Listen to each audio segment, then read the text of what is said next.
Hi, this is Professor Bittner, and this is a very short, low-tech video that I am entitling How to Explain Stuff Like a Science Professor. You may have seen this book. It's called How to Read Literature Like a Professor. My daughter had to read this in high school, and it occurred to me that in science we have a certain way that we want students to explain things, but we never exactly spell out what it is we expect.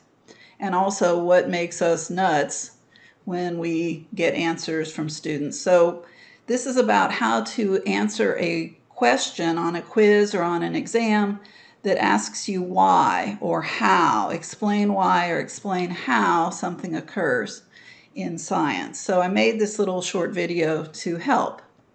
So you may recognize this on your screen. It's a proof. When I was in high school, I took geometry, and the only thing we did all semester or all year was proofs.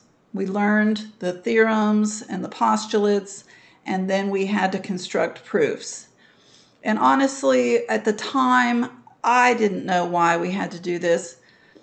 And it turns out that if you are an architect, it probably matters that you know which angles are equivalent, but for the rest of us, especially for science students, what a proof is a scientific way, a logical way of connecting or showing how concepts are related or why one concept leads to another.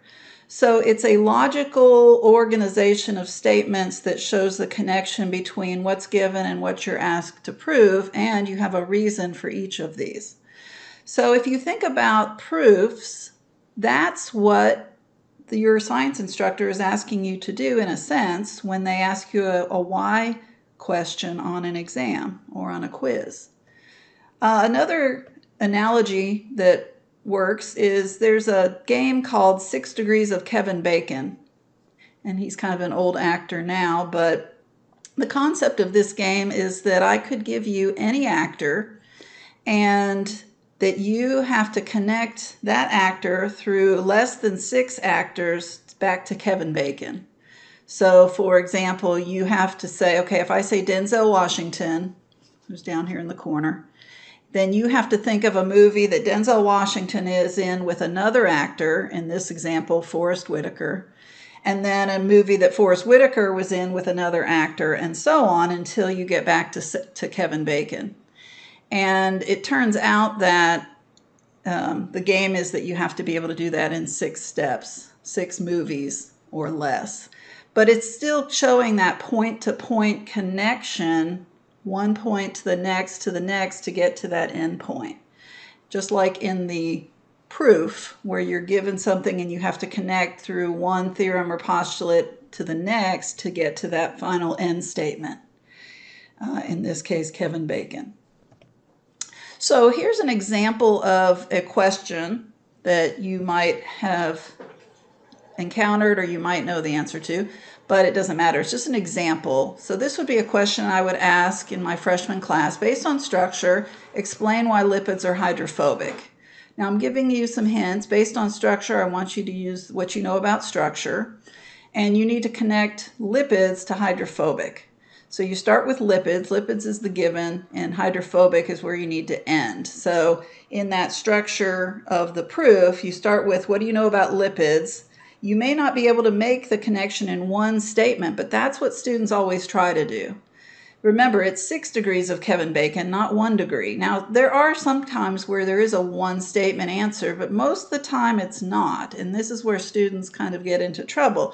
The most common answer I get on this that I find very unsatisfying as a scientist is that I get this answer, because they are nonpolar. There's a few things that bother me. Define what, don't use pronouns.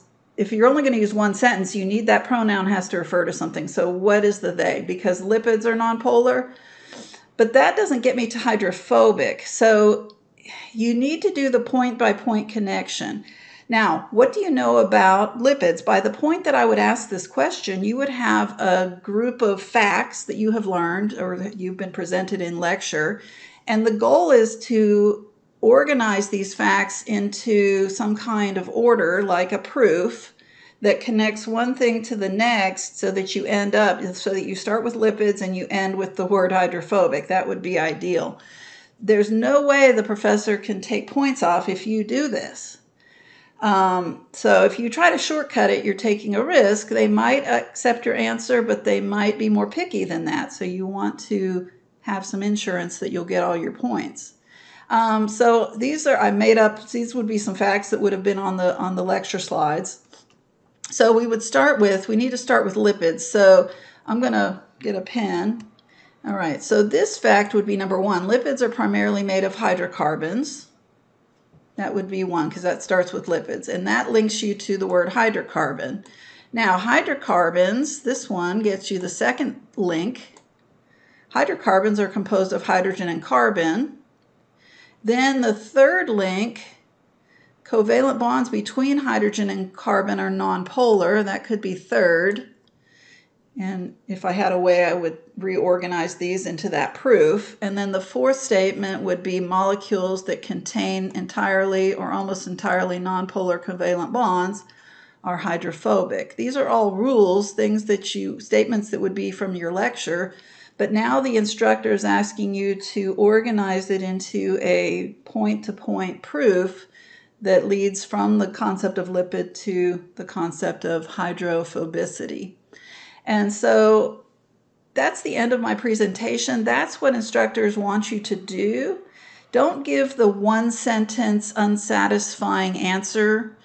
Ask yourself, if you said because they are nonpolar, then what you're leaving off is how does nonpolar relate to hydrophobic? So you're missing at least one link. And yes, there's some ways you could combine some of these statements together, but you're still missing that final link. You never said that nonpolar molecules, by the rule that you learned in lecture, is that nonpolar molecules are hydrophobic. So you have to say it. Don't assume that the instructor is going to know that you know that last part of it. So state it so that it's very clear and the instructor has no choice but to give you full credit. So that's the goal, and hopefully this is helpful for you in your science classes moving forward.